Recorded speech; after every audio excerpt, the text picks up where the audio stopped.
Hello, everyone, and welcome to Under the Wire. Thank you for joining me here on this cold, rainy Saturday on the northern rivers of New South Wales. Today, we have two very special guests and a very important topic to discuss, which is the preservation of our rights in Australia and how we can be active in making sure that these rights are not removed from us. The first guest is Michael Sims from the Millions March, and he'll be joining us in a minute. And then after that, I'll be speaking with Victor Tay, who we've spoken with a few weeks ago, one of my favorite people. Victor is from exercisingmyrights.com, and he is going to discuss what happened a couple of weeks ago in Sydney when he was arrested and a young mum, Renee, was also arrested. So we have quite a good show today and quite a big show.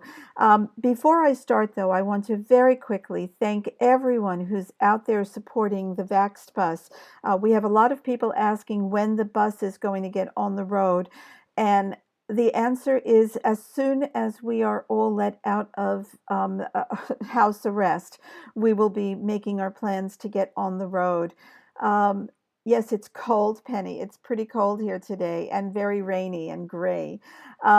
But yeah, we hope to get the bus on the road as soon as possible. And I just want to personally thank everyone who's been out there supporting this effort. We've been getting so many letters and emails of support and also donations from our members. This is very much a member-driven vehicle, so in with a definite pun intended. So I want to thank everybody. Please keep staying in touch with us, and we're going to start getting a list of locations together soon, and we'll be publishing that and letting everyone know so we can be ready as soon as the house arrest situation is over. And without further ado, I'm going to switch over to Michael and say, good morning, Michael. How are you? Good, Meryl. Very good. It's good to see Lovely to you. be here with you today. Thank you. You This nice too. rainy day. Yeah, rainy where you are too. Yeah, it looked pretty Yeah. gray from what I saw before. So, I mean, it's winter. I guess we expect that. So, you have been making a lot of trouble, you naughty boy, with your Millions March. Mm, Before we get onto the march, I want to just learn a little bit about you because you have not been involved in this issue for many, many years, like a lot of us, but you've come in and you've made a lot of waves, which is fantastic. How is it that you arrived at wanting to be involved with the mandatory vaccination issue and protesting against it? What's your history with this? so probably about 2005, I actually started working with people with autism. So along that journey, I'd met many parents that came to me, and when they were telling me their history, they would mention that their child was really smart, probably smartest out of the three or four they had, and something happened after vaccines. Hmm. I listened to them, but I didn't fully believe them, Right. like a lot of people. I believed them enough that when my son was born, obviously you deal with the pregnancy, and that's a bit stressed out for a new father. You know, giving birth, you want to make sure your child's breathing. He's got 10 toes, he's got 10 fingers. Yep. And then 2 seconds later, it seems someone comes in with a tray with some vaccines on them. And I was a bit stumped at that time. And I actually listened enough to ask for an insert. So I asked for an insert. I was given a green, glossy flyer that said, vaccines are great, vaccines are brilliant. People that talk against them are crazy. Oh, You'd be silly not to get this vaccine. And I was like, well, what's the debate about? This is what people told me to ask for. And it's saying vaccines are great. Yeah, you know vaccinate my that's son. not the insert, right? You need. I know that now. I That's for didn't know sure. that at They the time. lied to you. Yep. Okay. Yeah. Yeah. So then, even after that, I thought I'd protect myself as much as I could, and I went out and got as many vaccines as I could. It Hmm. wasn't until my son's first birthday, so at 12 months, that morning we went and taken him to the doctors for his vaccines, and 2 hours later he was rushed to hospital. Wow. So he was rushed to hospital, rushed to ER. No one said any explanation why. Um, he quickly deteriorated after that. So he could talk before that. That was the last time I heard him say "daddy." Was before his 12 months Right, vaccines. right. Lost eye contact straight away. Started flapping, walking on his toes, Yep, and because I worked with autism, I saw it straight away. yep. You knew. Yep. Um, I know. I Hmm. went to probably three or four doctors who pushed us out the door. First doctor said he was deaf. We were like, no, he's not deaf. And Right, second one said ADHD. Then another one saying he's deaf again. And it wasn't till a year later, after doctor after doctor after doctor, that he finally is diagnosed with autism. right, right. But I knew it happened 12 months earlier. Yeah, well, you Yeah, worked with autistic children, so you of all people would yeah, have known what the symptoms of autism were. I'm so sorry that you and your mm, family have gone through that. And it is a good reason, and it's the reason many of us choose to get involved in this issue. And I think that what's so important is that we do get to communicate this information so that hopefully other people will know about the potential problems before they vaccinate their children. And yeah, yeah, I know that an yeah. One of organization, the, sorry, you go ahead. I was going to say, one of the stories since, like, because I still work with autism, I don't go up to parents and tell them my views on vaccines. Mm, They're coming to me. yes. And one told me that one of their friends who's got an autistic daughter actually has a letter from a doctor from 1980 saying, do not vaccinate this child again. Wow. And even this mother talking to me thought her friend was crazy. And I said, what's your son's story? She said, at 12 months old, my son got vaccinated and was vomiting black stuff. I took him Oh. to the hospital. He was having seizures, and the doctor said he was actually born brain dead. But because you're a young mother, we were too scared to tell you. And she's believed that story for the next 40 years.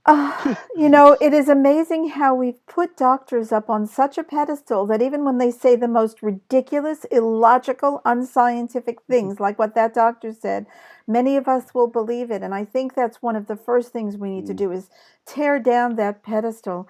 Doctors are human beings, and when it comes to this issue, they have very little knowledge about the real risks and potential yeah, benefits of vaccination. So, good on you for being out there and speaking to these people. I want to let you know that we're getting an awful lot of comments from people who are sending you sympathy and love, and I just want to let you know about that.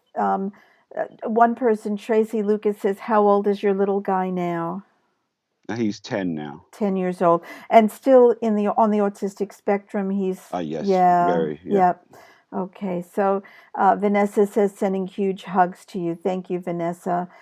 And Thank you. Penny says they have no idea. Let's hope some are waking up. And I think there are a lot of doctors who are waking up, and there are certainly a lot of parents waking up, which brings us to the Yeah, subject of the Millions March. What did you create this idea of the Millions March in Australia, or is it something that happened overseas and you brought it here?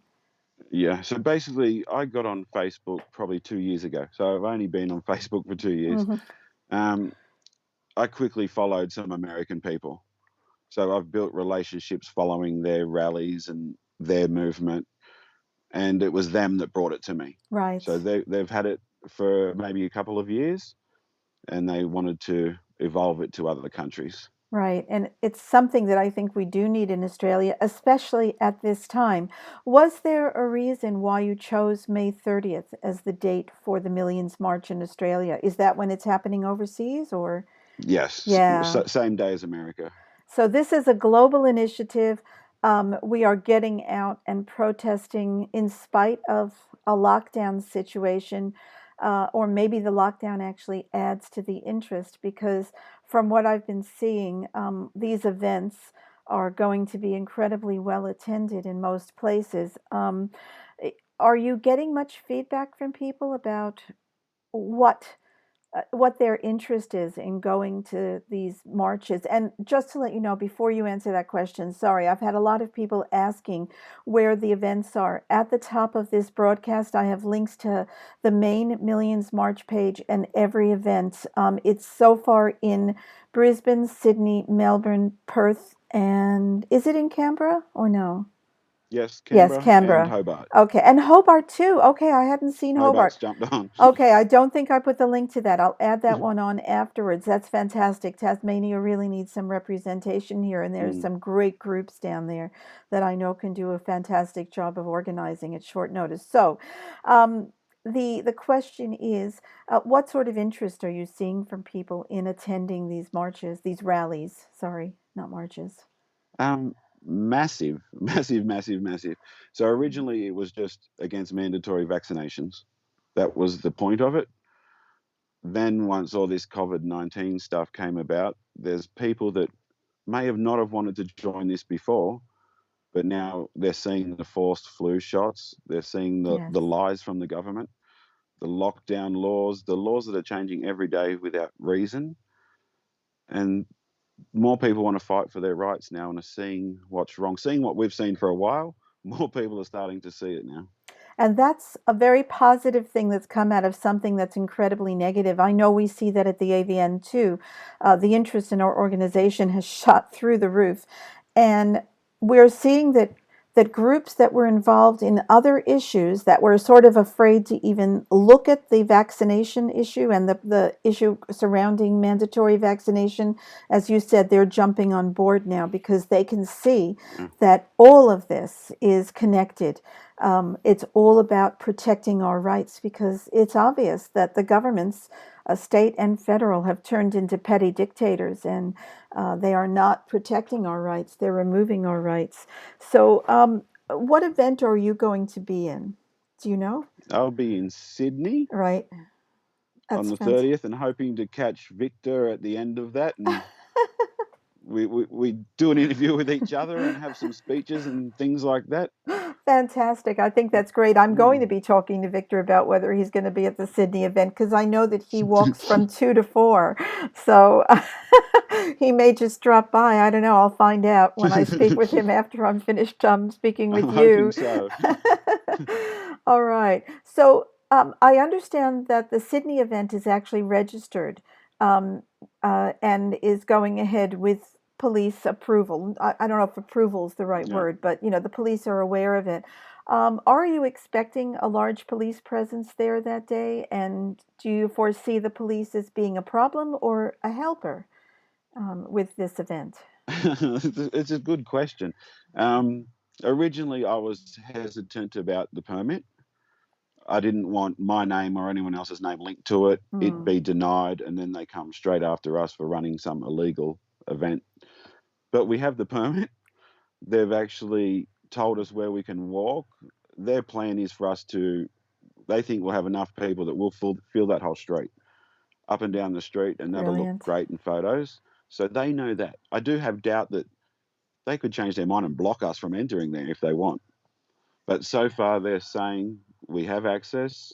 They will help. They're not there for trouble. So it's looking good, hopefully. Yes.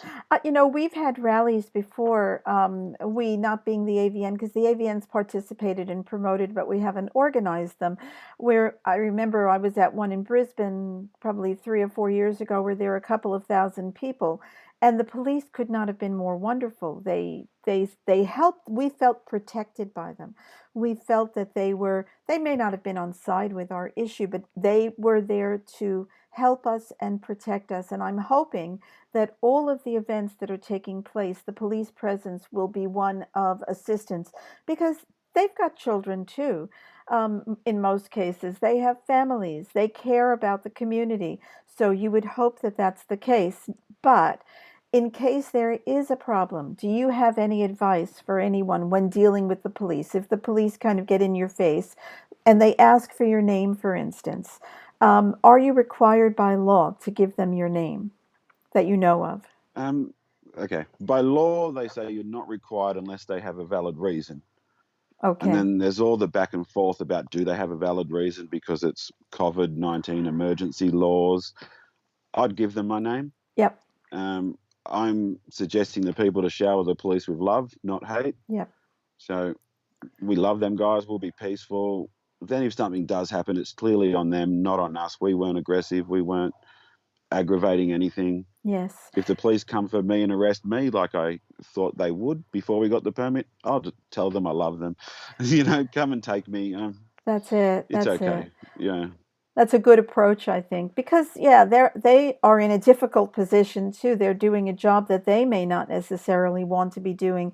I'm assuming there are going to be plenty of people live streaming everything that goes on. So anything that does happen with the police is going to be out there on probably dozens, if not hundreds, of Yeah. pages within a matter of seconds. So the police should be aware that as much as we do love them and appreciate their help, they are not going to be doing this in a vacuum. People around the world will be watching this, as people around the world did watch what happened with Renee when her 4-year-old Mm. child was ripped from her arms and she was literally thrown into the back of a paddy wagon and the door closed on her foot. So we will hope that there will not be a repeat of any of this. We are peaceful parents who love our children, love our grandchildren, and simply want to protect them and us from the risk of mandatory vaccine and government fascism. So I think that you have started something in Australia that's going to have very far-reaching effects and very positive effects. Because Mm. one thing we can see is that the government is responding and reacting to what is happening in the community. We have now two solicitors on board who are taking cases, and one of them just had a bit of a win, I think in Queensland, with a Mm. healthcare Yeah. practitioner who was being told that she had to have a flu vaccine or lose her job. She actually has temporarily at least won that case. I'm Mm. just going to take a quick look. uh, Brenda has said people are waking up, and it is because of the dedication, hard work, and personal time given by yourselves and others. Thank you so much. And that's right, Brenda. It is people in the community like Michael who are making a difference, and we can all make a difference by coming out and supporting these events. Um, and now Tracy said, make sure they don't fine you for not keeping to distancing restrictions. They did this to another protester. I know in New South Wales, anyway, you're allowed to have groups of 10, and I think the same is in Queensland. So you're allowed to have groups of 10, and the groups have to be a certain distance apart. So as long as Victor said, you can't get fined for not being 1.5 meters away from other people in New South Wales. The 2 by 2 rule only applies to indoor businesses. Victor, thank you very much for that. I appreciate it. So, guys, if you're listening to that, that's really good information to have. And Adam says, love your work, Mick. Thank you, Adam. And Jane said, did the penal colony get freedom by using that strategy? The penal colony got freedom 100 years later. I think because the UK simply lost interest. But yeah, I think that we don't need to wait 100 years to get freedom. We are free people. We know our rights, and I think what Michael is doing is basically reminding the government of that fact. And Yeah. the more people who come out, the And the more people. powerful. Yeah. That's right.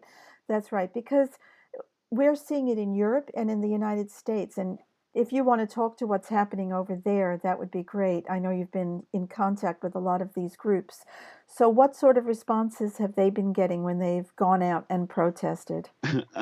Through the roof responses. I had a friend just, I think, 2 days ago, which was just a church group protesting to open the churches, and they had thousands. Right. And I'm not seeing many arrests. The police is doing a blockade, not letting them travel far, but it looks peaceful. It looks brilliant with all the people out there. Was that in the You US know, that protest happened? New Jersey. New Jersey, because So New Donald Jersey's been strong for a while. They have been. And Mm. they're one of the worst affected when it comes to the lockdown. Their governor and the governor of New York and California have been the most restrictive, and Michigan too. But I don't know if you saw, but today Donald Trump signed an executive order saying that places of worship are essential and they cannot be closed down or restricted. So perhaps that's in Well, there we go. That response to the worked. Yeah. rally. So, yeah, we have the power if we get out there and support each other. And I think that's the most important message of the Millions March is that so many people are sitting at home feeling isolated and powerless. But when you go out and you meet with other people who feel the same way that you do, it is pretty amazing. I saw the video from Melbourne from 2 weeks ago, and I think there were well over 500 people there. And I was watching it, and my heart was going, just watching the friendship and the Yeah. peaceful protest that was going on. It was wonderful. Um, I even know from myself, I've been doing an exercise your rights in Canberra, copying Victor, and I've met some lifelong friends just meeting once a week and for a little walk, you know, isn't that beautiful? Yeah, like-minded people. We're talking about all the issues and yeah, fantastic. then meeting up for dinner a few nights later.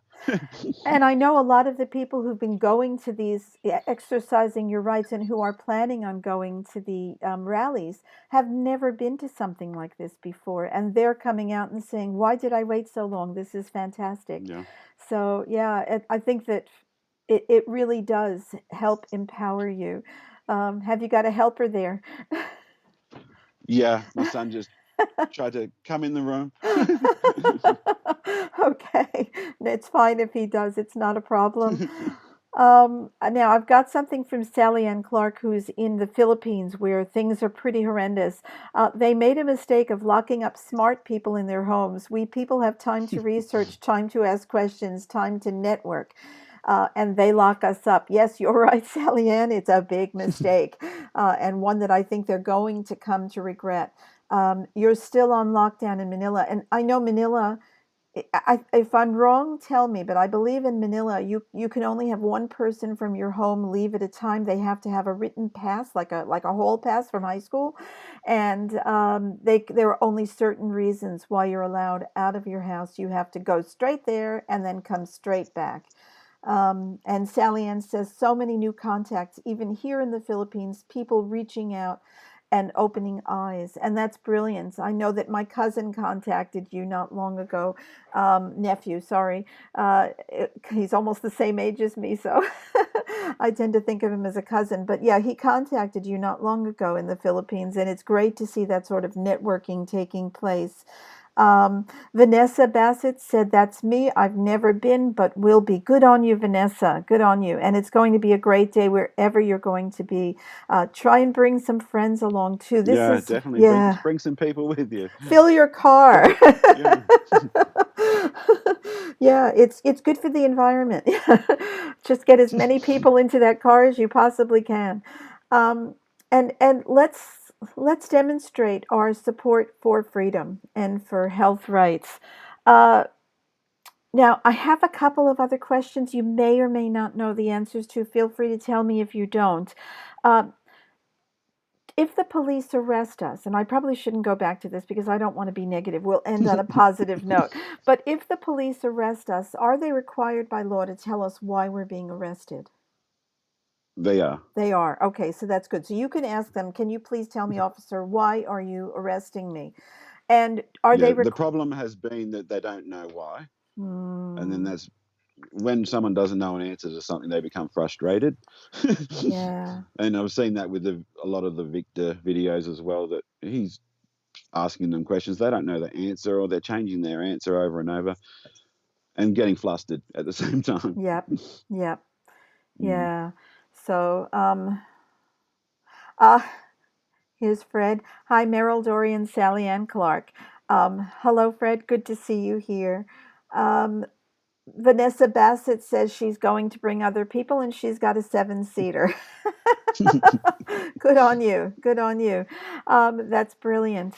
Um, it's it's interesting that I mean, I'm a child of the 60s and 70s, so I kind of grew up with the whole protest revolution movement. So this is not something that's necessarily new to me, though it's something that we haven't been using for a very long time. But the people who are younger, your age or younger, a lot of times they have not been used to protesting. Mm. Before this, had you been going to many protests? Had you been active politically in trying to change things? Not in protest, no. No. This is my, yeah, vaccines has been my issue, Mm, and I've missed a lot of them protests. right. Um, Right. but I thought if someone like me can change and want this 100%, that I can get other people like me as well. That That can do it there's too. issues that we need to deal with, and we need the people that are voicing these issues, whether they're doing it on Facebook or their friends or Instagram. We need to all join together and fight properly Exactly. and peacefully. But yeah, get the more people out there awake will help even waken more people. That's right. And one of the things I read, I don't remember where I read it, but it said that if you come to this protest, speak to 5 other people about it, either before, preferably, or after, because if Mm, each one of us speaks with 5 people about why we're doing this, it's going to be game over. Because yeah, most people are reasonable. Most people are not going to be so ignorant of the issue that they won't think that people should be forced into doing something that might be harmful to them. yeah. So, yeah, it's communication is so important. Um, okay, I've got something Virginia Canistis said, replying to police, am I being arrested or am I free to go? So you're saying that's the kind of thing we should be asking the police, Virginia. And I think I remember Victor saying that. Mm. Yeah. And I think the that's key there too is once you are free to go, leave. do move. Right. Don't try and back and forth with the police. Just move along, and you're out of their mind then. Yep. So move to a different location, but you don't Yeah, have to just leave the move a whole different area. area. No, Yeah. don't leave. No. Yep. Okay, that's great. I'm just trying to see if there's anything else. Right into Parliament not consenting to mandatory vaccines, but not consenting. Oh, I think you mean by not consenting, you are consenting by being silent. I've heard that, and I'm not 100% sure that that's accurate. Um, Silence is not necessarily the same thing as consent, not in law. What do you think about that, Michael? I'm with you. Yeah. I've heard it. I think a lot of things in our movement get spread quite quickly Mm. that may not be 100% factual. And the Yeah. more we share it again, the more we believe something. And I worry about things like that. I do too. I think that we have to not go off half cocked, but try to. I mean, we're humans. Everybody can make a Mm. mistake, but we need to try and ensure that what we're doing is based in fact and in law, if we're talking about the law. So I think that's really good. Bozena Slaminski, and I'm sorry if I've totally slaughtered your name there. Any contact for the protest in Perth? I have put a link to the Perth protest at the top. But I think if she just goes to the Perth page and puts a question down, someone will get back to her. Is that correct? Yep. Yeah. Yep. So yeah, just click on the link. You can either click on the link for the Millions March and go to events on the left hand side, and you'll see every event there, and you can click on the Perth event, and there is a page there where you can ask questions. I think we'd probably say at this stage, Meryl, too, that events are getting deleted quite quickly by Mm, Facebook. So if you can't find them, they still are on. yeah. Yep. Yeah. So maybe today, before something happens, go to that Millions March page, find the event that's closest to you. And by closest to you, I mean within a 3 hour drive, because you have no excuse for not driving 3 hours next week. And take down all the details. So if the page does get deleted, you at least have those details. What time? Yeah. Because they're not all on at the same time, and the locations will be there as well. So just Yeah. take all that information down. And if Um, if you screenshot that and send that around, that helps too, because Facebook can't delete that. That's right. Screenshots, the bots don't seem to be able to pick up those screenshots. So, yeah, that's a very good point. And I think those are things that we need to all do. So, I guess that the main thing is to make sure that as many of us who are watching this now or later on when it's been pre recorded and is up on the web, uh, actually does whatever they can to get to these events, because the strength is in numbers when it comes to this, and we need lots and lots of numbers. Um, Before we go, is there anything that you would like to add to what we discussed before? Any message for the people listening? A message for the people is to stand up together and fight. Together we can do this. Together we are stronger than all. Like I say, from Bill Gates to the politicians, they're all puppets. They're all evil. Um, People watching this, people coming to the protests, we're the good people. We have the power, whether you're religious or not. We have God with us.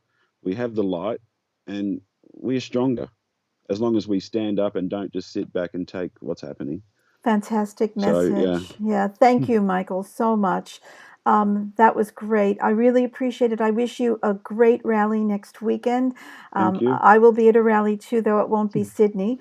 And I'm hoping it's going to be a fantastic day for all of us, praying for good weather, good people, and a really inspiring, empowering day for everyone. So thank you for everything you've done. You're an Thank you, Mel. inspiration. No Thanks for worries at having me. all. All And thank right. you to all the people behind me that are helping me All right. Take and everyone care. speaking out. Okay, thank You have a you. good rest of your weekend. Thank you. Bye, Thanks. Mel. Bye bye. Hey, hello, how you doing, guys? Looks like this spot is getting a lot more popular with the local folk. You're not wearing your hat today, right? Oh, no, that's my brother. Oh, it's your brother! The powers that sell the panic, sell the pill. Yeah, I want to get like a little. How you doing, man? I've got to chat with this guy. I got to chat with you. Oh, This look is at a champion. Look at this hero. Look at that, taking on the media. That's right. That sign is famous. I saw it on Channel 7. Channel 7 and Channel 9. crazy Hey, protesters. don't tell me short, I mean, bro. Whereas you're exercising, getting some fresh air, vitamin D. Yeah. Best thing for a healthy immune system. I gotta spread out a bit. It's getting a bit dangerous here. They're causing some fear and alarm for me. I don't want to catch COVID in that group over there. So hello, Victor Tay here. I better get away from them. So I went to the city again on Saturday to get my weekly exercise. I was looking forward to seeing my good friends, Constable Cra and Senior Constable Barnsley, so they could issue that $1,000 fine they promised me when I left Surrey Hills Police Station the week before. But they were nowhere to be found. In fact, when I arrived, there wasn't a police officer in sight. So I started pacing up and down in front of Parliament House as I've been doing every week. And about 15 minutes into my exercise session, a couple of police officers who were inspector rank appeared across the road. Some constables were in the area, but they kept their distance and were standing far off or further down the block. They just kept an eye on the area, but this week they didn't approach or talk to anyone. The location is really starting to become a popular exercise spot during these lockdowns. Maybe it should be the new Bay Run until the government ends the lockdown and stops destroying people's lives and livelihoods by trampling on our freedoms. What do you think? There were so many more people exercising in the area compared to last week. Seems like more and more Australians are getting fed up with our authoritarian government's unscientific overreaction to the coronavirus. And this begs the question, why was the situation causing fear and alarm last week with less people in the area, but not this week with more people in the area? Did COVID-19 get less deadly in the last 6 days?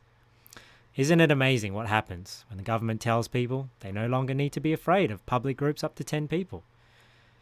I guess this week just proved that the police are aware that people have a right to exercise here. Carrying a sign with a message they agree with, and telling them they can't will only make more people want to do it. So for those of you who were scared to leave your home last week for some essential exercise, maybe next week you don't need to be. I plan on exercising here every Saturday at 2 p.m. until this lockdown is over. If you like what I'm doing, let me know what you think in the comments, and maybe share this video with someone you know to encourage more people to get out and exercise during this draconian lockdown. And always remember, muscles are like rights. If you don't use them, you lose them.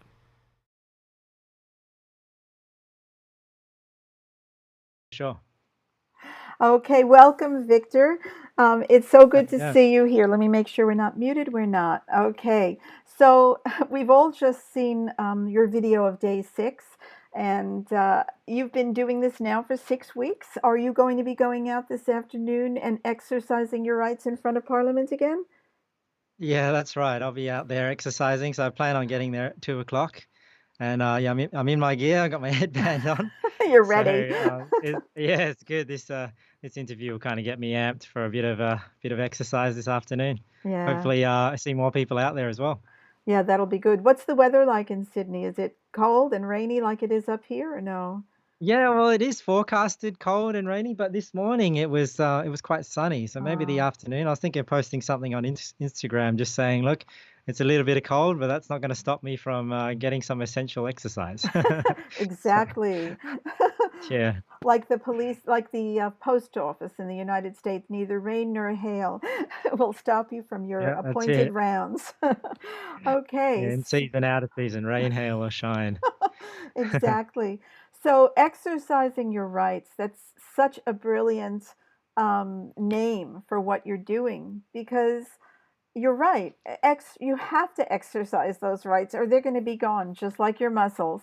Um, you have had a fantastic response to what you're doing and to the fact that you're posting these videos, sharing what's happening. Have you been getting tons and tons of support from people who are writing to you and loving what you're doing? Yeah, the response has been quite overwhelming, actually. I mean, I guess that was the goal in the beginning. The goal in the beginning was to sort of spark and inspire people to action. So I'm glad it's had that effect. And yeah, the page and the social media did get to the point where I couldn't keep up with it anymore. I've got some people helping me, responding to the messages and comment and things like that, but even they were were not keeping up. So the response has been overwhelmingly positive, just people saying, "Oh, great, I love what you're doing. You're inspiring us," and getting rid of the fear, which is great because that was the idea to begin with. Because when the lockdown happened and we had to sort of all stay home, what sort of bugged me the most is like, why isn't anybody saying anything? Why isn't anybody doing anything? I just thought, and maybe I was the same as everybody else is, where you're just expecting somebody else to do something and you don't really think about doing anything yourself.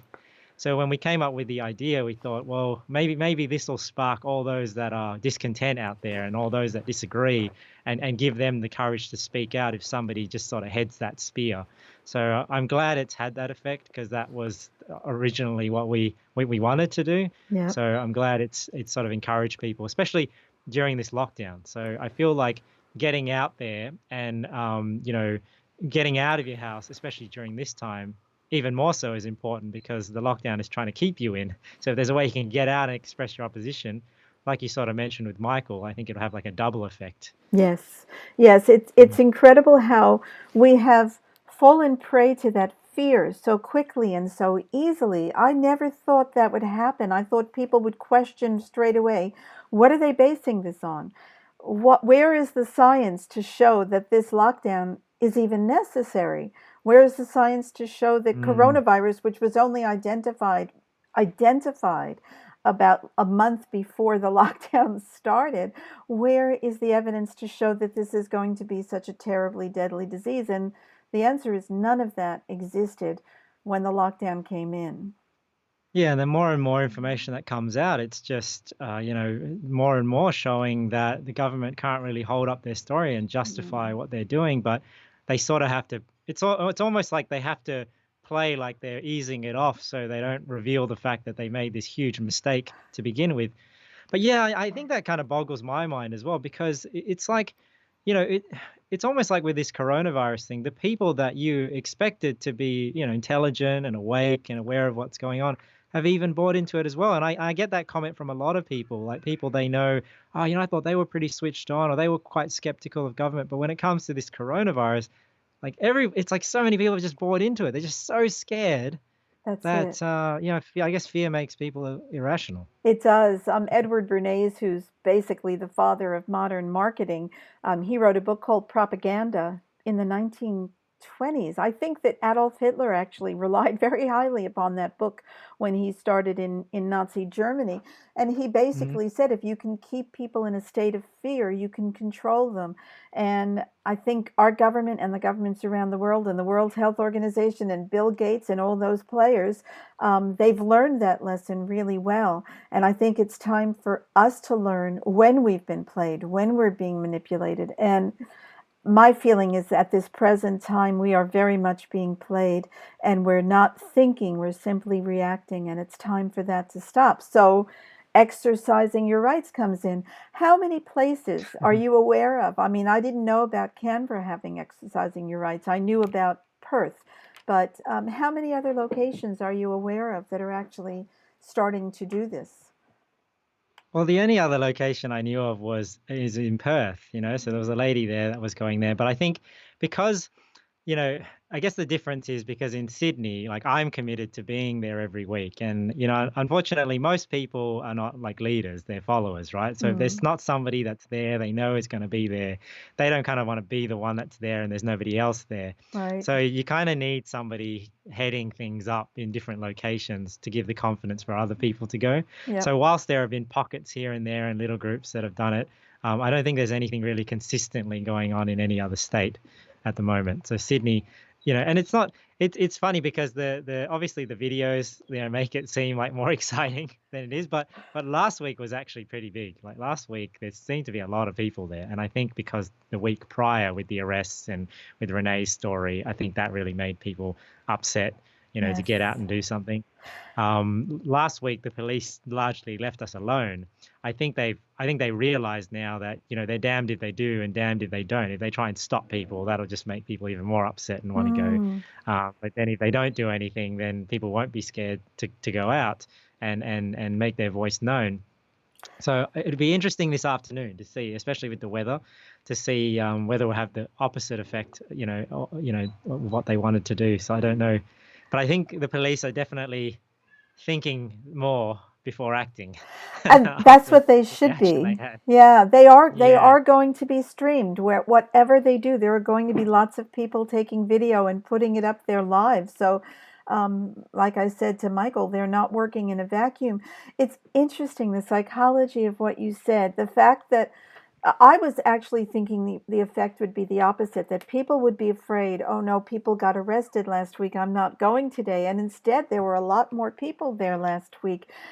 And I think it shows you that people people may be afraid, but they are more upset about injustice. And what happened when you and Renee were arrested was completely unjust.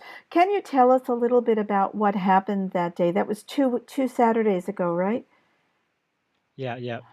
And I'll just say that, yeah, I think, some people get upset with the injustice, and I think there are two types of people because a lot of people last week were still worried that the police were going to do something. Because I was talking to them, and they were thinking, oh, they're just waiting and they're going to pounce on us, but they didn't do anything.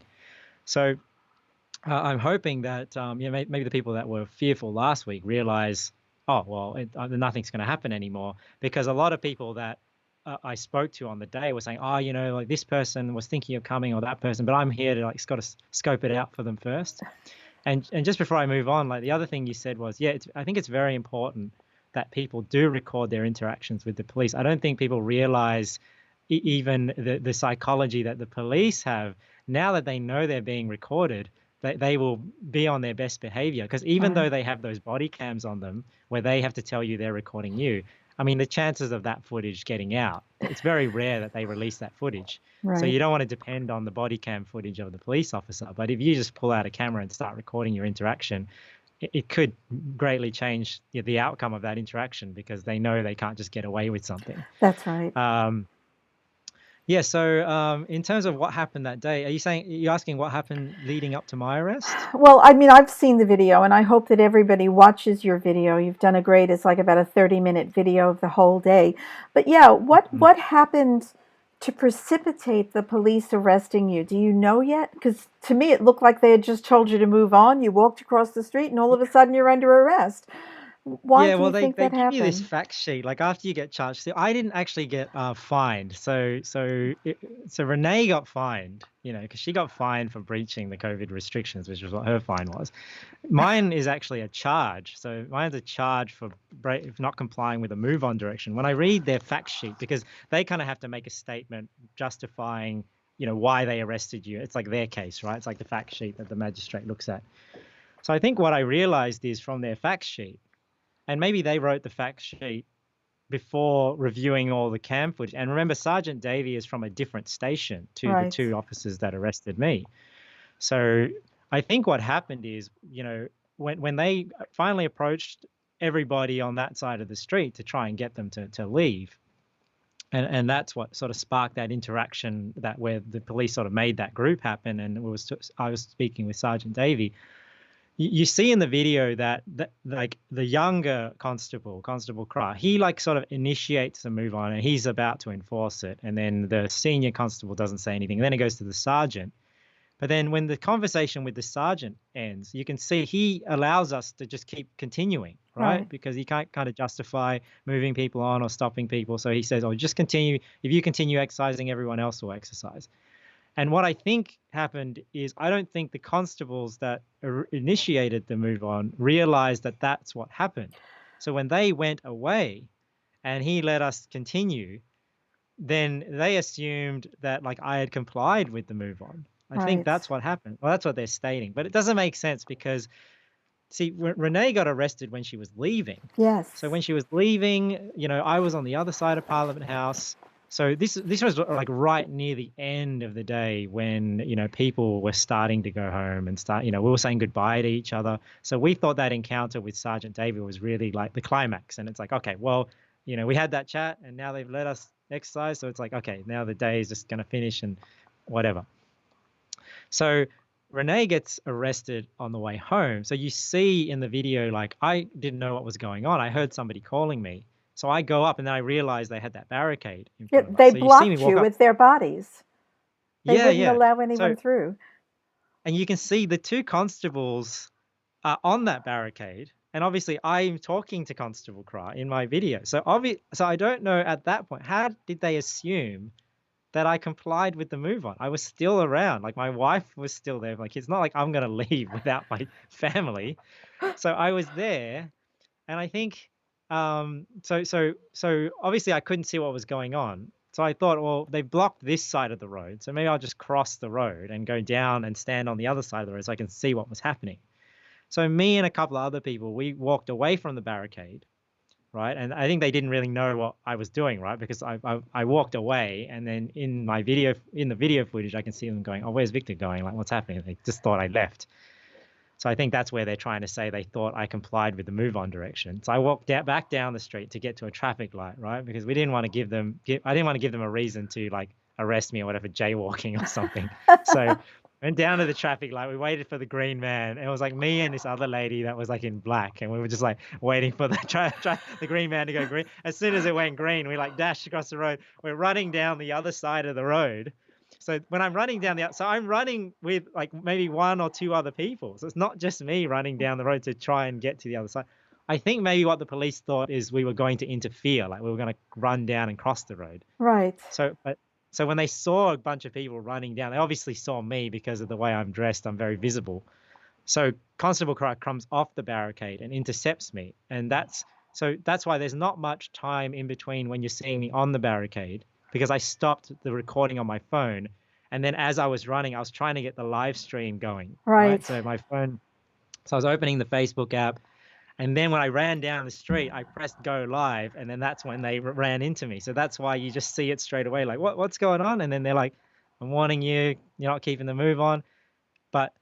And then senior constable just arrests me straight away. So that's why you see me asking, and obviously I'm being a little bit cheeky, but I'm asking, hey, what's the reason for the move on? Because I just like 15 minutes before, the sergeant had said, oh, you're fine to continue. Right. So even after I spoke to the sergeant, I went and walked over in front of all the police officers, and so they saw me still there. They didn't see me leave. I have a question for you. I think Sorry. there's just confusion on what happened, on There what's is. going on, the miscommunication, and then they just were worried I was going to interfere, so they tried to use that reason to arrest me. Now, they gave you a move on across the street. You were no longer across the street. You were someplace else. So you did move on. How far do you have to go in order to, is there any kind of legal justification for saying, I gave you a move on order there, you're now here, you're not obeying the move on order? No, there is, the way I understand it works. When they give a move on direction, they have to give you a time and a location. So the location that they're saying is CBD area. So if you So remember the whole area. from well, yeah, I mean, I guess whether or not it's reasonable enough is, if you want to dispute it and you get arrested for not complying, I guess it's up to the magistrate to decide how reasonable the move on direction is. Um, but supposedly they have to give you, this is what I understand, they have to give you a time frame and they give you a location. So that's why in day 4 video, you can see him say to the 3 people that are dressed in white, you're not allowed in the CBD for the next 6 hours. Oh, I don't remember So that. Yeah. yeah, so that's how that works. So he had given me a move on from the CBD. I can't remember what the time frame was.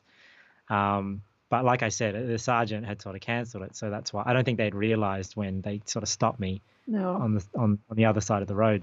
they didn't coordinate. So you're on the other side of the road and they arrest you. Did they treat you like I saw what they did to Renee, and it was terrible. It was violent as far as I'm concerned, ripping her child out of her arms. It was Yeah. horrendous. I had nightmares about that, literally. I don't know how she's handling it, but when they arrested you, how did they treat you?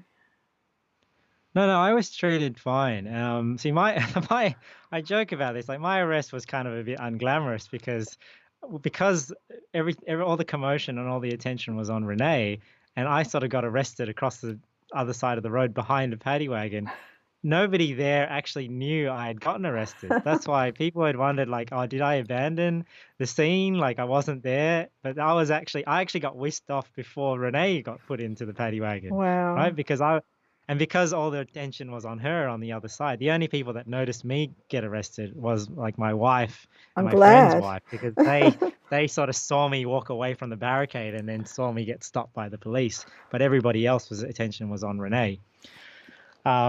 Yeah, so the thing is, it's funny because you hear the senior constable say, "Oh, stop resisting," and I wasn't resisting at all, but I'm told that they just say that to sort of, if they need to manhandle you, if they say that, then it can kind of justify that you were doing something, right? Because if you're not recording it and they on their body cam can say, "Oh, you're resisting," I mean, how it's your word against theirs. Right. So, but they no, they didn't treat me violently at all. Like they put my hands behind my back, they took my phone, and I never planned to resist or make it difficult. So when they said, get into the car, like I actually jumped in. I actually got in, I sat down, they told me to take my shoes off, I took my shoes off, and then they sort of stood in the side door of the paddy wagon, still asking me questions, because you don't see that conversation anymore because it's only their body cam footage, right? Because my phone's no longer recording. Right. So they again saying, "Oh, you didn't comply with the move on," and I was saying, "Well, what?" I said, "The sergeant, I don't know if you realize, but the sergeant said that we could continue to exercise." So I was trying to tell them that. So I don't know what point they realized maybe they'd made a mistake. I don't know if they think that or they're sticking by their guns, but yeah, I got the feeling at the station that they were sort of struggling to put their fact sheet together to kind of justify what they just did. Yeah. But They've really they're done the nice wrong off camera, thing. you know what I mean? Like they're not. I don't, I don't think any of those police officers I dealt with are necessarily bad people. I think they just, I think the pressure is coming from on high, right, to enforce these draconian laws. And a lot of even the police officer that let me out of the station when I left, he didn't seem very, for the lockdown, and he sort of commented like, "Hey, I didn't arrest you." Like it's kind of like, I'm not a bad guy. I I was didn't do saying to him it. like, "Hey, well, maybe you need to be on the team next week."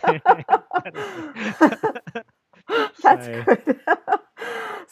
So they were yeah. asking you questions while you were in the paddy wagon. This is my question. Coming from the United States, I know that in the US you can plead the fifth. And if the police ask you anything, you can just say, I don't answer questions or I plead the fifth. Is there something similar in Australia where you can say, I am not answering your questions? Yeah, you can. So you obviously don't have to engage with the police. I mean, I think it's only intelligent or wise to engage with the police if you know the laws and you know your rights, because Mm, often people get themselves into trouble because they don't know how to interact with the police. And that's why it's very important. You'll notice that, the police in sort of the day 5 video earlier on, you notice that the police kind of get people separated and are talking to them, and they kind of had the nice facade where they're like, hey, well, we're just having a conversation, we're just talking. But but what you have to understand is the reason why they're doing that is because if they get you talking and they ask you, oh, why are you here, and all that sort of stuff, then if you admit to something, you may end up incriminating yourself, and then right. they'll use that as reason to fine you or do whatever. So you don't have to answer their questions. In terms of your name and your details, see, that one is is a little bit of a touchy topic, because some people believe that, because of our constitution and all these sorts of things, they think, well, the police don't even have the authority to ask for your name and your details, which I agree with. I can agree with that. But the thing is that the laws in New South Wales, at least, the police have the authority to identify you if they suspect you of something. Right. So that's where, Renee's sort of tact was a little bit different to mine, right? Like, my fight was not with whether or not they have my details. My goal was, if I had an interaction with the police, I wanted to show people that they could not use the COVID restrictions to stop me from doing what I was doing. Right. So I didn't mind. I didn't want to make it about whether they can get my details or not. So when they asked for my name and my details, I just gave it, Yep. right? And technically, like, legally, whether you think the law is legit or not, in New South Wales, they have the legal justification to get your name and details if they suspect you of something. So that's why Renee had that issue, because she was suspected of breaking the COVID laws. So that gave O'Donnell technically the right to get her name and her details. And I think because she didn't give her name and her details, she had, like, An authority excuse. to, yeah, to arrest her, Mm, right? To obtain her details. And that's why they're saying when she got her details at the station, they find her, they let her go. But obviously, I understand where they're coming from, and that's why Mick Fuller is able to get on 2GB and justify the police's actions. But obviously, even if it is justified that they can arrest you for not giving your name and your details, then the right. question is, did they use discretion? Is that right for them to do? Like, in the way they did it as well? Because Yes. even if, you suspected them of doing something, like, why target Renee out of everybody there, and why make such a big deal? Why do it in the way they did it? Like, they could have just, like, in my opinion, even if they wanted to arrest Renee, which I already think is a silly thing to do, to target a mum to arrest, Yep. you know like, why do it in the way you did it? Why not just detain her, not let her leave, and just let her calm down until she's willing to jump into the paddy wagon? Why, like, rip them apart, throw her into the back, and, like, slam the door on her foot? Like Yes. that was completely unnecessary. It was, So yeah. it's And I it's just understand that like, she's suing the police individually and the police station as well for what's happened. And I hope she wins. I really do. That sort of behavior should not be permitted. It was horrendous. I kind of wondered at the time, and I still do wonder now, if the reason she was targeted were twofold. One, she sort of showed up that female officer by being so nice to her and by basically making her look bad because the officer was aggressive and Renee was actually quite nice to her. And number two, she was a single mother at there. I mean, she's not a single mother. She's got a partner. She has other children, but she was a single mother there without a partner. And she had a baby, which made her very vulnerable. So I kind of wonder sometimes some people are drawn to victimizing people who they feel are powerless. And I don't know if that's putting the mm. bad face on it or not, but it was my feeling from Well, watching that. I mean, my opinion is, I personally think it's definitely, like, the pride of that O'Donnell Mm. what's that? What's she? She's an inspector, I think. I was Oh, is calling her a deputy she? officer, but she's the Wow. deputy officer, meaning she, like, like, how it was explained to me, like, she's meant to be there just managing the police, but obviously they can make arrests too. So she was the highest rank at the time, until a superintendent came over when they had Renee in the car. So in the videos, you can see a guy with like a fancier hat, and he's kind of big. I think that's a superintendent, that somebody told me. But I personally see, because if you think about it from the police's point of view, I understand people are saying, well, they target the weaker, and then the males might respond aggressively, and then it gives the police an opportunity to sort of arrest people and break something up. But I kind of feel that I think the police know that if they make it aggressive, I mean, that's what gets them in the news. That's what creates the PR disaster that they don't want to deal with. So I don't think, in my opinion, that's necessarily what they were intending, even though that's what happened. I have a feeling that it was mainly the pride of O'Donnell being shown up and this person not cooperating with her in front of her constables, and now she wants to make an example of her. And because it was a pride thing, maybe she wasn't considering, how they were going about it, because she was just wanted to make this woman an example. But yeah, you can see from the video, it's definitely, I think, a pride thing. That's Yes, it was obvious. It was very by obvious her. to me. By her. Yeah. What's happening with you now? You've been arrested, you've been charged. Have you been charged? Is that a criminal offense or a misdemeanor or No, it's not. I think there are certain things that, like, some people are worried, if they get in trouble, it'll go on their criminal record. But as far as I understand, there are certain things that you can get charged for that don't go on your criminal record. And knowing these sorts of things, see, people, I know people that sort of, know how policing works. So that was sort of like the discussion I had prior to doing what I was doing. And I think that really helps give people confidence, which is why I'm sort of releasing my videos and sharing the knowledge that I have. Yep. Because I think a lot of people are very, worried about, whether they'll give them a criminal record, and they're worried, like, if they get arrested. But like in my interview with Avi, he's saying the arrest is not the big deal. Like, it's not that scary. I mean, if you don't know what's going to happen, it is scary, because I was scared prior to knowing what the process is. But when somebody sort of told me about, oh, hey, this is what happens when you get arrested and whatnot, then it's like, oh, okay, well, that's not so bad. Because, when you're going into the unknown, you're like, okay, they're going to take me. What are they going to do to me? What's going to happen? How long are they going to keep me? But when like, okay, well, you get in, they're going to do some questions. They're going to, keep you there for maybe a max of 7 hours if you cooperate. Like, I knew I was getting out. So then when I went to the police station, it's just a matter of time before I get out. Right. And if you haven't broken any laws, then I guess you have a case to defend yourself. How long were you held for at the police station? About 4.5 hours, I think. Right. So I went at 4 o'clock and went about 8:30. Yep. And I heard that that the first time you knew that Renee had actually been arrested was at the police station, because you were sort of in cells not far from each other, and the police did not want you talking to each other, which I think is kind of funny. Brings back shades of Yeah, I'm not Hogan's sure Heroes.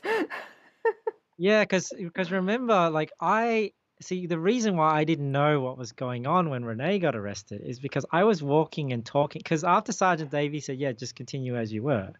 So then I was like walking and talking with somebody at the other side of Parliament House, because there was still a group of people talking in the middle to Sergeant Davey. So I wasn't sort of pacing up the whole area. So because I was talking with people, I was sort of distracted. And I distinctly remember saying goodbye to Renee, because Renee said, oh, I'm going to take my son home. It's like, it was fun. So I'm like, oh, okay, well, I'll see you later. Maybe I'll see you again sometime. So I thought she had already left. So when something went on, my first thought was maybe a guy had got an interaction with the police and got aggressive, and then women were screaming because he was getting arrested. That was my initial thought, until I realized a mum. And then I was thinking, well, which mum was getting arrested? Because everyone that I met there was very gentle, very polite. You can see even when we had the interaction with the police, nobody's getting aggressive. Like, I think I kind of set the tone, right? Yeah. So all the interactions with the police that whole day were all pleasant. Nobody being rude, nobody getting upset, and people just walking. It was very peaceful. So when I saw her at the police station, that's when I called out to her and I said, I didn't know you got arrested, all the people, because I thought you'd already left. So then when I watched the video later, that's when I realized, like, O'Donnell actually came back for her. See, she was this targeted. I realized. Yeah. She was what? She was targeted. I think, from Well, that's looking at that yeah. video. Yeah. Well, people don't realize that she was actually leaving. First of all, she was on her way. She actually tried to cross the road. When they detained her, they pulled her back. But a lot of people don't realize as well that the interaction between when she's talking with the O'Donnell and then when she's getting pulled and getting arrested are actually two different events. Yeah. It's not like one led to the other. There was actually the interaction and then half an hour between those, which is when she's still walking with her son, and then when that encounter with Sergeant Davey happens, where he's kind of saying, "Okay, well, you guys are all good to keep exercising." Hmm. So half an hour later is when she's trying to leave. Sergeant O'Donnell, you can hear her in the first video saying, "I'm going to get permission to arrest you." So she's gone away, asked for permission to go ahead with this arrest. Half an hour later, then come for her, tried to get her name and details again, hasn't, and then that's why she decides to arrest her. So it's like, Yeah. it's like half an hour later, it's like been brewing and thinking about it and She's considering getting whether or not this is angry. something to Yeah. still go ahead with. Yeah. The role of the police should be to protect the public from criminals, and I feel that the way that the sergeant acted in this situation was not taking that role seriously at all. Are you okay if we go to a few questions from people who are watching? Because there Yeah, are sure, some no good problem. ones. So I've got to, what's the time? It's about 11. So I've got till about 11:05. 12:30.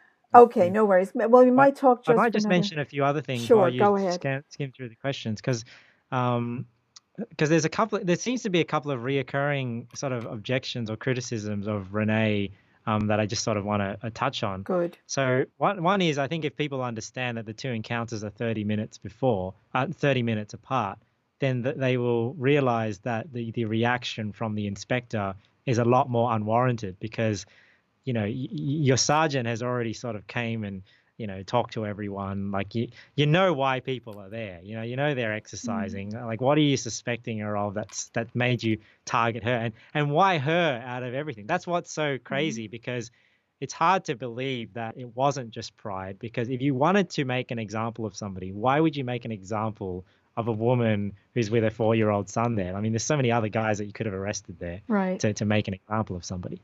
So the reason why I think it's because of their interaction. But also people will say, they'll say like, well, why did she bring her child to what they're calling an illegal protest?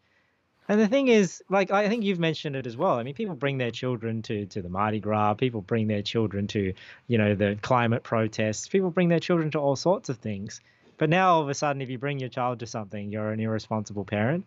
And the thing is, obviously you don't expect, if you don't expect things to get violent, obviously you're happy to bring your children along. And the only reason why things get violent is because there are anti-protesters there that might do something. But if there's nobody's gonna anti-protest a lockdown protest, because it's funny that it's like, if you're gonna protest us being out here, you're obviously being a bit of a hypocrite coming out here yourself to protest us.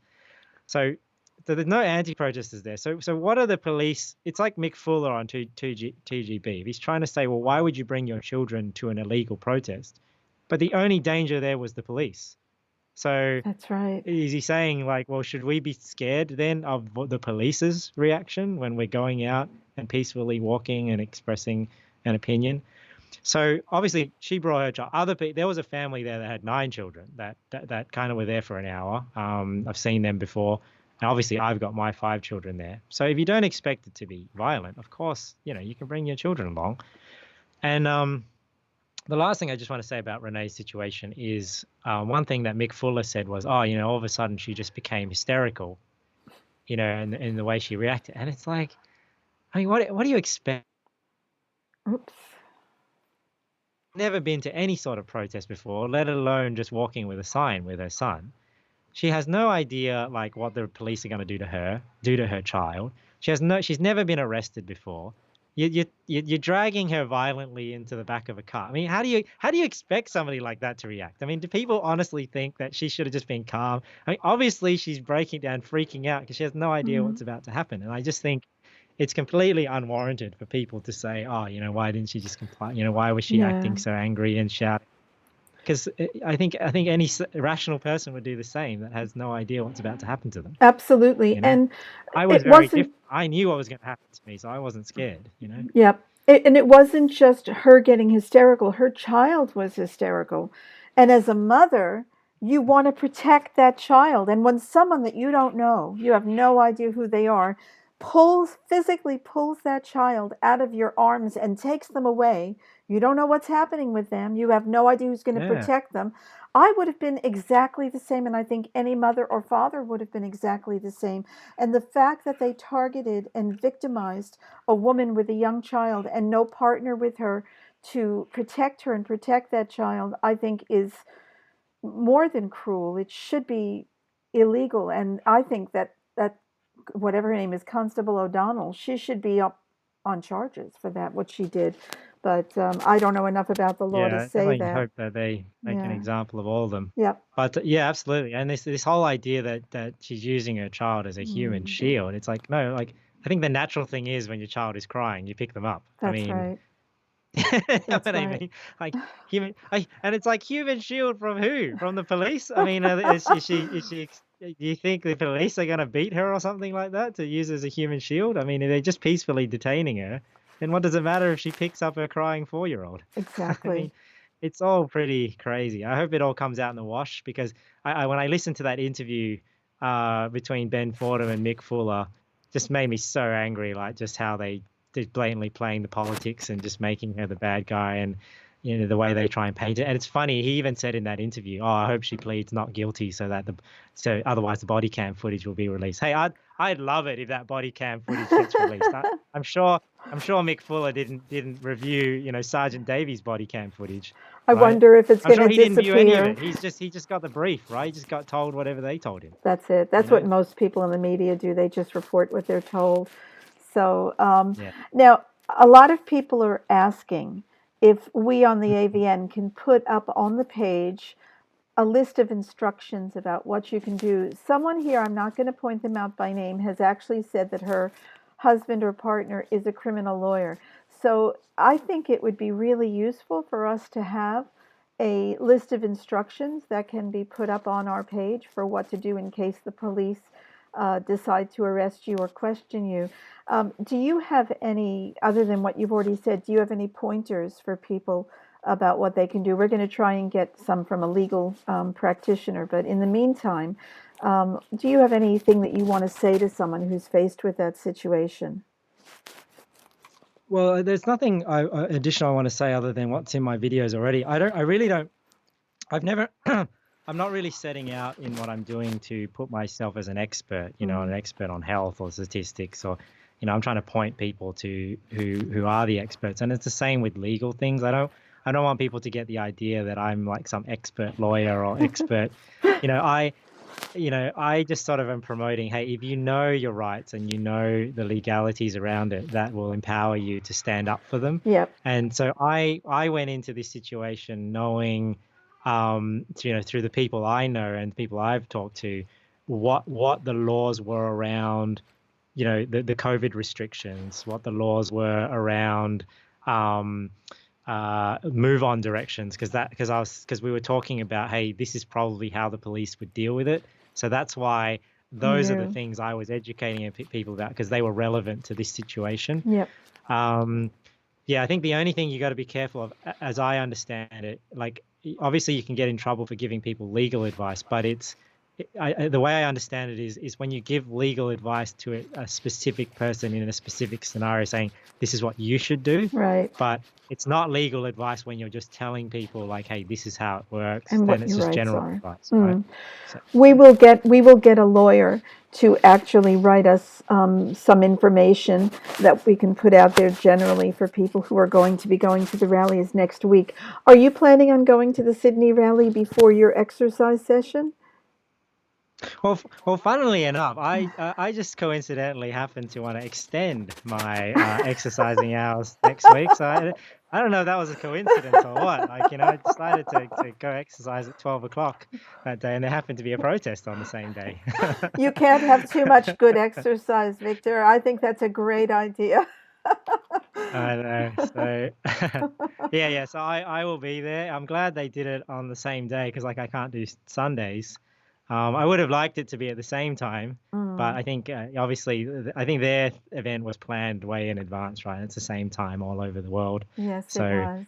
yeah, but I'll definitely try and make it there. And I think even Michael Sims has asked me to say a few words when they're having speeches. So Oh, good, good. think about what to say. Yeah, Oh, try and motivate people. I'm sure you'll find something. You're quite good with words. Michelle Bell has just asked, is it New South Wales that has a police permit for May 30th? And yes, it is. New South Wales has a permit. So I think that will make it more difficult for the police to actually do anything against the people who are there, though I could be wrong. I could be wrong, but we're Yeah, and hoping. I think people have to understand as well that the police are state-based, right? So there's different laws for different police in different state, and the COVID restrictions are state-based. Mm, So you don't want to assume that just because something is allowed in one state, it's allowed in another state. Like I don't know which state it was, but I think there was a state that actually had a distance from your home that was allowed. So you wouldn't be Queensland. able to use. Queensland. You couldn't Yeah, travel see, more there you than go. 50 kilometers from your home. And Queensland has extended their COVID restrictions. They said August 17th, but then the Premier came out and said sometime in September. So they're locking the state down for a very long time.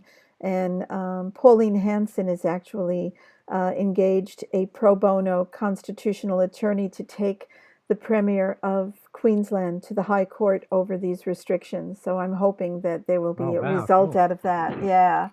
So it's great. Yeah, so if they realize it's state-based, yeah, that's just something important. And I think now that see, the thing is, the law used to be that you needed a reasonable excuse to leave your home, but now that outdoor gatherings of 10 are allowed, there's really no way for the police to enforce it anymore. That's why I think last week they just left us alone because Mm, if you, and this is what people didn't understand. Like people see, if you watch the day 5 video and a lot of comments on it, like you see there's a lot of comments and people saying, oh, why was it reasonable for you to exercise in the city? Why not just rest? Why travel so far to exercise? Obviously it's unreasonable. But what people have to understand is the law is not about how reasonable your exercise is. mm, It's that exercise is the reason why you can leave your home. See, people misunderstand, like they think, "Oh, I have to justify why I'm exercising the way I am, but it's not. The laws were about reasonable excuses to leave your place of residence. yeah. So if you had a reasonable excuse, you could leave. It wasn't about like what you were doing for exercise, how you were doing, where you were doing it. You just had an excuse to leave your home. That's right. Yeah. No distance was needed. We've got another question. Michelle is asking any other states. Michelle, look at the top of the post here because we've got all the locations except Hobart, which I will add later. Michelle again is asking, did you get charged or get a fine, or are you getting a summons to go to court, Victor? Yes, I don't know if those are the same. I didn't get fined, so I Mm, wasn't issued a fine. Renee was issued a fine, so that was how they justified arresting her. I was charged with not complying with a move on direction, and I don't know if that's what you call it. It's like a court summons. I've got a court attendance notice, and yeah, that's for the 29th of July. I think that's when people tell me that's when you plead guilty or not guilty. That's not actually when your hearing is, I think. It's just you right. plead guilty or not guilty, and then they Okay. set a hearing date. So in Okay. the meantime, I haven't decided yet. I mean, I don't know if I represent myself or I try and get a lawyer on board because I feel like it's good if we take action and people can support like legal action to make an example of the police because if it makes an example of them, then they'll think twice next time they do this to somebody else, Absolutely. Yeah. so. Have you thought about contacting that solicitor who her name is on our page, Serene, and she is looking to help people not in your situation, but looking to help people who've had problems with their jobs because they've chosen not to vaccinate, especially people in aged care. But she might have some assistance for you, and she's doing everything, as far as I know, pro bono. So she might be worth contacting and just seeing if she can represent you or refer you to someone else who might be able to represent you, because you shouldn't have to spend a fortune to prove your innocence when you've got so much evidence that you're innocent. Yeah, so I think Yeah, I that, mean, I definitely add it to the list, but yeah, I don't think it's so much about because I think you have to defend yourself from the charge, but then I think it's whether you take action against the police or what they did. That's right. probably what will require more resources. Yep. But I'm not too sure yet, so that's why I Okay. haven't really asked for money because I don't know what I'm doing yet. Okay, no worries. Keep in touch with us Mm, about that because we can certainly help you with advertising that and yeah, and assistance. So, appreciate that. yeah. Jane Payne says she was referring to Renee. She was exercising her rights. Bring the kids, and that's true. And you'd been doing this for weeks before that, and there'd never been an incident or a problem. So why would anyone have expected that there would have been one simply from exercising in front of Parliament House? That's all you were doing was walking up and down. And nobody would have And what's expected crazy as that. well is, and I sort of mentioned this to Avi when he interviewed me, is, obviously when you watch the videos, they're the highlights. So it seems like things are more happening than they are. Mm, But for anyone that's been to a live event, it's always not as exciting as the media that comes out of it looks like. So if you were there on the day, on day 5, if you were actually there and saw how many people were there exercising and what the environment like that's why that was why like I live streamed a few times, right? Because I live streamed the first time. It's like, okay, well, I was talking to people, nothing's really happening, so I stopped that live stream. And then they came and approached us. So I'm like, oh, I better start a live stream again. And then after that sort of happened, you see me comment at the end of that live stream, oh, that's probably the peak of the police activity. It's probably Little did that's you the end of the know. day. So I signed off. It's like, oh, that's probably how it's gonna finish, right? Because it was already like 3:45 or something. Yeah, so I never expected there Mm, to be arrests and stuff, especially when you were there on the day. It was so peaceful. I don't know. That's why I was so I didn't know what had made that situation escalate, mm. because the interactions with the police were so calm and peaceful. Yes. Yeah, You shouldn't wonder have if happened. that Officer O'Donnell might have been the reason, but I mean, we don't know what went on behind the scenes. It would be good to know. So let me just see. This is from Lindsay, and she or he, sorry, is talking about the protest in Melbourne the same day that there were arrests in Sydney. There were also at least 2 arrests in Melbourne, and quite a few people were pepper sprayed. And she's saying that the police deliberately provoked the peaceful protesters. And I don't know if you've watched the video of that day, but again, they were breaking up. The crowd was breaking up. It had gone on for a couple of hours, and everybody was starting to leave, and the police just came in a long line out of nowhere and grabbed people and arrested them. So again, you have to wonder why the police are doing this. Is there someone at the top saying, okay, this has gone on long enough, make it stop?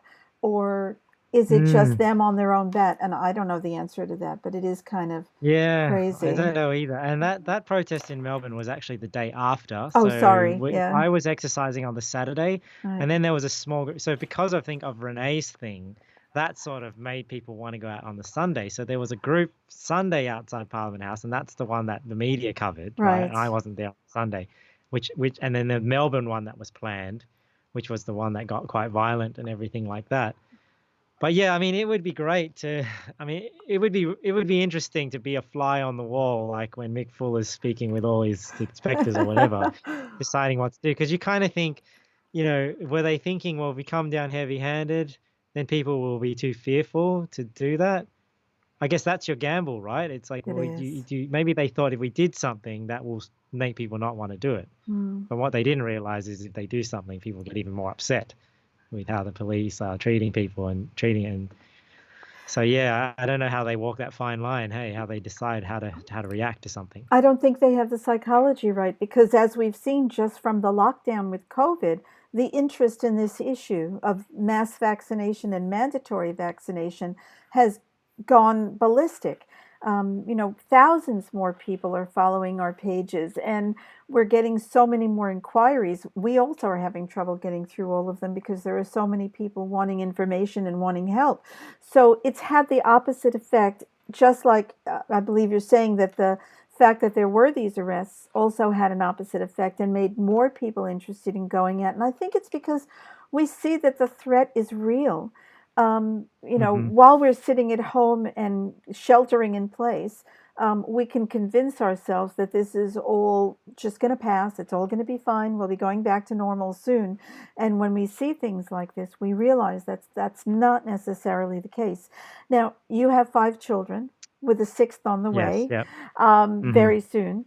And you had all 5 of your children and your wife with you. And I have a question that's come to me as a parent of 4, which is, first of all, do your children know why you're going out and doing this? And do you think it's really important to teach our children how to stand up for their rights and what it means to be an activist? If you consider yourself an activist, I don't know. So, Yeah, well, like I said in our previous interview, yeah, everybody should be an activist, mm, in a sense. And it's funny as well because when we're talking about our people being locked at home, and I think when you were interviewing Michael, somebody made the comment like, "Oh, it was a bad idea to sort of lock intelligent people at home. They have time to think and reflect on." Because I feel like I'm not saying I'm super intelligent. What I'm saying is that's sort of what happened in my case, in the sense that everything got cancelled. All my children's stuff got cancelled, so I was like busy with life, right? And then all of a sudden the lockdown happens. It just makes you sit at home mulling like, what can I do about this? Like how do I resist? So maybe there's just all people at home scheming, like, and doing their research and stuff like that. yep. Because I feel like that was definitely the case with me. So yeah, with my children, I'm definitely an advocate of, teaching your children as young as possible, training them up and instilling the right values in them and stuff like that. And Yep. it's funny. People are so hypocritical, right? Because they say, oh, people brainwashing their children or whatever. Everybody teaches their children what to do. Like, you don't think the lefties and the communists are teaching their children like to do whatever they do, right? Mm. So everybody teaches their children and tries to instill their values in them. That's just something you do as parents. And Yeah. I think if you're crazy if you just leave that to when they, people would just say, oh, when they ask me about it, or, they avoid the conversations until as late as possible. You even have people saying about their children, oh, they don't talk about the birds and the bees with their children until really late. And it's like, I'm the total opposite. I think I try and teach them as much as I can from as early on. So for my children that are older, that do understand, like my oldest is 9 years old, so he kind of understands better. But yeah, we'll explain to him, hey, this is what we're doing, this is how we're going about it. Be careful when you talk to the police because you don't want to just incriminate yourself or your mum and dad. Good on you. Yeah. So they go full well knowing what we believe and everything. Yeah. How did they react when you were arrested? Did they even know? Yeah, they did know. Yeah, they were quite sad. Like when Renee was getting arrested, they were freaking out a little bit because they weren't sure what was going on, right? So in that sense, they're still a bit naive to thinking, oh, the police are going to be nice and all that sort of stuff. So I think at first they were a little worried, but obviously with my wife knowing what was going on and we had talked about, hey, this is what would happen if I got arrested. This is how you'd get home, and this is how I'll be getting out, so it's nothing to worry about. So she was just able to calm them down and just say, oh, look, it's okay. Dad's going to get home and all that sort of stuff. Yeah. It's good that you had your wife there with you to take care of the kids when that happened. I mean, it would have been a shock. Even though you were calm and everything, it still would have been a big surprise to you to have gotten arrested. Looking at the video and looking at how there was no provocation, and as far as I could see, no reason for you to be arrested, it would have been a big surprise. So I'm glad you came through it well. I'm glad you kept your sense of humor, which is wonderful. And I'm glad that this whole event, it's getting attention, not just in Australia, but worldwide. I see on Twitter and on Facebook. Oh, yeah, there are plenty of people talking about, not so much about your arrest, but Renee's arrest. That's been covered pretty well worldwide, but people have included you too. And I don't know if you can see on your website if you're getting a lot of hits from overseas, but I would think you probably are. So, I should check it out. Actually, I don't really keep track of the analytics as much as I should. yeah, I know that feeling. But that's good. Yeah, it is funny seeing it. It's sort of like the exercising my rights and getting out and exercising with a sign, like that sort of trend is taking off, and that's great because that's sort of what we set out to do. We just my friend was always saying, oh, it'd be funny if one day you just see people like wearing a headband at the shops or something like that. They've got their headband on. Because it's like, hey, well, I'm out exercise. I was saying to RV, like, hey, well, if exercising is what makes me free, then I'm exercising all the time. Exactly. And I bet you will see that too. It doesn't take long for a good idea to spread. I just want to point out to people that Calvin Milroy has posted a link to the police powers in Victoria. So for those who are going to be going to the Melbourne protest, that's probably a good thing for you to download and read. It's a really good idea. Uh, didn't general Yeah, I do think for the this? people in Sydney as well, it's good for them to know that they actually have a permit. So it sounds like the police, I don't know, because I mean, I never thought a permit for a protest would get approved during this time, but maybe because of the political climate and what's happened with Renee, that they've allowed it because they know maybe people are doing it anyway, Yes. so may as well do it safely. So, but for the people in Sydney, they definitely don't have to be worried about going out on the 30th because that's actually approved by the police. That's right. That's Mhm. right. It's much better. Queensland is still a bit of a problem, but Michelle Bell is saying to you, Victor, get a criminal lawyer to represent you regardless of what you were going to do. That's her advice. So you may want to contact her and speak with her about that. Um, and Deanne said no Yeah, that's one. definitely what people have been telling me. Yeah. Yeah, I think it's good to have representation, especially if you can get it pro bono. And I think one thing the AVN has been begging for pro bono lawyers for years and not getting any because I think a lot of lawyers are afraid of this issue. But there are lawyers out there who are seeing what's happening and they themselves are getting quite frightened of the powers that the government is taking for itself. So I think that there are a lot of lawyers out there now who are willing and actually eager to help with these sorts of things. We're getting contacted more and more often by lawyers who don't necessarily want to be public, but who want to help. So, yeah, if you are having trouble, let us know. We can probably put you in touch with someone. Sandra says, I hope someone can donate Mm. legal help to you, Victor. And that's exactly the case. Um, Let me Yeah, I just think in see. your field as well. I mean, you guys are definitely pioneers in going against vaccinations. It's always a very touchy topic. So, like, yeah, I mean, I'm glad you guys have stuck with it, and fighting for the rights for people to have health freedom. And I think as they try and crack down on the flu shot and the coronavirus shot, you probably have more and more influence as people wake up to what's going on, Yes. and the authoritarianism that's going on there with our health. There's a question here you may or may not be able to answer, Victor. It's from Julia. Can you legally video police or only when they address you? Yeah, you can absolutely legally film police. So as far as I understand, in a public place, you can record. People don't have the right to tell you not that you can't record them in a public place. They can only say that like in a private property or private phone calls and things like that. But when you're out in public, if somebody says, "Well, I don't want you recording me," they don't have the right to say that. You can Okay. record whatever you want out in a public place. Now, if you're at a shopping center or something, and then the shopping management says, "Well, we don't want you to record here," that's private property, right? And that's different. So that's why, because police are public servants, they cannot tell you that you can't record. But once you're arrested, this is what I understand. Once you're arrested, then they can take things off you because say it's evidence. So that's when they can take the cameras off you and take your mobile phone off you and things like that. And somebody had told me like you want to make sure that your phone has like an auto lock screen, Yep. because if your phone doesn't lock, then obviously they can tamper with the footage in there and delete it or get into your phone, and that's what Right. you definitely don't want. Good So point. that's the risk. If you're recording with your phone, obviously if they take it, it's still open, but if they stop the recording, then at least if the phone locks after a minute or Mm. something, you don't want it to have it to never lock. Yep. Yep. So yeah.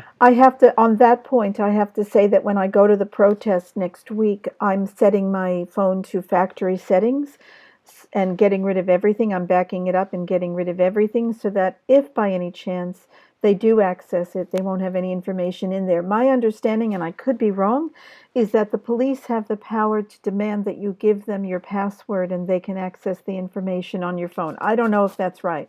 I'd love to get some advice on that, but I don't want my Yeah, I mean, information to be accessed. no, I was told that they can't. Oh, okay, good. That's what Yeah. I was told, but I don't know whether they. I mean, yeah, obviously it comes down to whether they think they have the authority or not, and whether you comply. Because Yep. obviously you can. It's like in Renee's case, right? You can not comply with something that they technically may have legal authority to do, Mm. and it's just up to you what hill you want to die on, right? What fight you want to fight. But that's probably something worth fighting for. Like Yep. you'd never want somebody to access your phone. No, That's pick your like, battles. But if I yeah, wipe that's it, like, yeah, this thing is like the closest thing to getting into your mind, right? It's like everything that you can find out anything about somebody through their phone. It's like, oh, that is so true. So that's why I'm wiping yeah, mine. It's going to be factory settings. The only thing I'm going to be is logged on to Facebook so that I can stream to Facebook the whole time. And I'll have my backup yeah, yeah. batteries with me too. um, Yes, yes. so, okay, I'm just getting something here from Anna Stancom. Victor, please contact me. I'm taking my COVID fine to court. Obviously, she's been fined too. I have an awesome lawyer that wants it as a test case for these illegal fines. She is happy to represent others. So you may want to contact her. You'll see her in the comments. Um, Oh, great. Yep. I've also Yeah. got Oh, a if you can send me a message as well, if you can just message the page and just give me the details of the lawyer, I'm kind of putting a short list together for that's myself to contact people. great idea, Anna. It's exercising my rights on Facebook. Nathan is asking a very interesting question. Hey, Victor, will you be planning on doing a sermon on vaccinations? You may have already done one. I don't know. Yeah, no, I haven't preached a sermon specifically on vaccinations because one is if I did, it would sort of go into the science of it all, and I'm not an expert on the science of vaccines. And I guess when it comes to vaccines, yeah, I guess it just comes down to the fact that I probably don't think I have enough material to fill like a 45-minute sermon, because at the end of the day, I don't believe vaccinations are sinful. I just believe people have the choice. I personally don't do it because I don't think they're a good idea and the risks don't outweigh the benefits. So, I personally think there are better ways to build your immune system. But because it's freedom of choice, like medications are not bad in and of themselves. People have to decide, whether that toxin they want to take in, it gives them a benefit that Yep. outweighs the risk. Yep. So, yeah, so it probably because, yeah, that's all I can say really. It's just I don't really feel like I have enough material to dedicate a whole sermon to it. I just have a position on it. Oh my God, I could talk for 10 hours on it. Do you ever have guest Yeah, sermons, yeah. Victor? Well, actually, that probably wouldn't be a bad idea. Like, like on a separate night. I mean, those are the sort of things I do think about organizing for my church, like having information nights where you may have a guest speaker Let's on a see. topic that isn't like, it's like not a Bible topic, just Yep. like a topic of general interest. So, yeah, that'd be cool if I could have you come and have a bit of a talk, and they can meet you as well. I think a lot of people in my church would probably want to meet you. Oh, I'd love to meet you and your family. That would be wonderful. I've just heard from one of the people who has a lawyer in her family who said that the police do not have the power to access your phone in New South Wales. So that's really good to know. So no need to wipe your phones. Just make sure they lock so that nothing happens by accident. Uh, and Sally Ann Clark has said maybe you can exercise with Pete Evans. I don't know if you thought about that, but he doesn't live far from Sydney, so that might be an idea too. And you can Oh, announce doesn't he? that. Oh, yeah. No, I forget where. He's somewhere on the northern beaches, I think, but I could be wrong. So not that far. So that would be a Oh, there really you go. good He's on the thing. expensive side of town. I'm Yeah. on the cheaper side of town, all the way out west. Well, his kitchen rules, you know. So, okay. Well, I think we've come to the end of the questions, and it has been, as always, Victor, an absolute pleasure speaking with you and speaking with Michael. Hope you have a great afternoon and that the weather holds good for you. And yeah, Great. I would Thank love you. to meet you one day. I'll get down to Sydney and we'll definitely meet up. So until then, is there anything that you wanted to say before we finish up to everybody watching? Yeah, well, maybe I'll just tell everyone, hey, don't. I always get what's the word? Don't get discouraged Mm, because of the way things are going. The way things are going is because we're not doing anything. So I think we've been too complacent. I think people just get comfortable complaining with the way things are. So you should channel that frustration to do something rather than just yelling at the TV screen.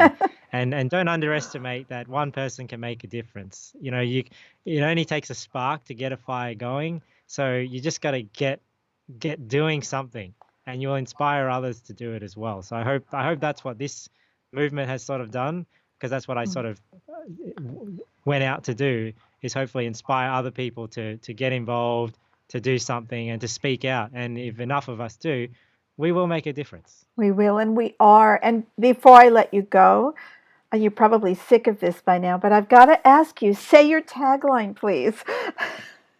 All right. Well, thanks for listening, everyone. And always remember, muscles are like rights. If you don't use them, you lose them. That's beautiful. Best line ever. Thank you so much, Victor. Have a good day, and I will speak with you soon, I'm sure. And thank you, everyone, for watching Under the Wire today. Take care and see you next week. Bye-bye. Thanks for having me, Meryl. Bye. Thanks.